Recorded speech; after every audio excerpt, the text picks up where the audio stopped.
Yes, g'day Dwayne, and you're right, it is filling up down here, there's no question. And you just look here on the screen, this is what's been handed out. Thousands of these have been handed out today. Stand by Herd, the placard, and you look at the back, we are Essendon, support the coach, support the club.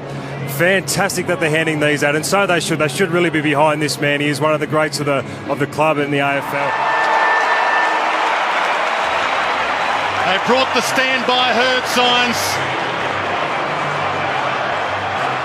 Goddard against his old club was the big build-up, but really it was a 4-zip start, and the solidarity of this club. James Herd, I'll build a statue for him one day. He's been unwavering in declaring his innocence. He is an icon, an Essendon immortal, an amazing history as a player, 253 games, a captain, two-time premiership player, Brownlow, Norm Smith.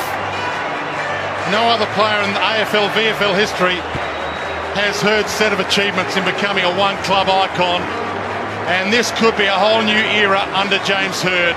Let's go down to him now. Herdy, how do you feel? Yeah, good, Dwayne. It's good to get the win and be 4-0. I think the style of footy we played wasn't ideal, but yeah, to be 4-0 is fantastic. How do you take the emotion out of it and keep yourself and your players focused? I think for the players, they just want to play footy, and for me, I just want to coach footy, and there's a lot going on around us, but we're playing the style of footy we'd like to play the majority of the time and training very hard, and I think that keeps us pretty grounded.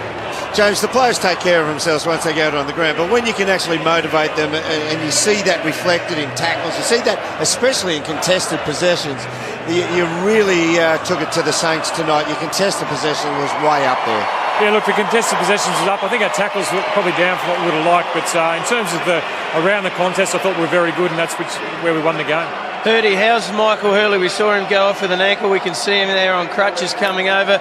Do you know how bad it is? Is he any chance of getting up Thursday? I know it's very short time. Rue, I don't think so. I think he's got a lateral ligament injury, which will be 2 or 3 weeks, and which is unfortunate because he was playing really well today and probably his best game for the year. But in 2 or 3 weeks, and we'll get him back as soon as we can. Herdy, have you ever witnessed or felt such a tight-knit group? From here, it looks like when they kick a goal, when anything happens, they're straight over each other. They really look like you're a very, very tight unit on and off the field at the moment.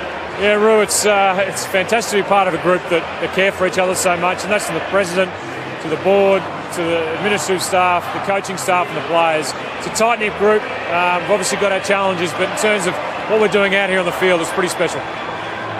James, you've been rock solid. We appreciate your time, and on behalf of every Essendon fan, they appreciate what you've done. Thanks for your time. Thanks very much, Dwayne.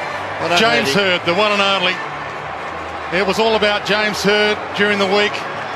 Had to give some evidence. It was also about Brendan Goddard during the week. He had to play against his old team as a former icon and life member of St Kilda. It was a big afternoon for Brendan Goddard. He's downstairs with Cameron Mooney.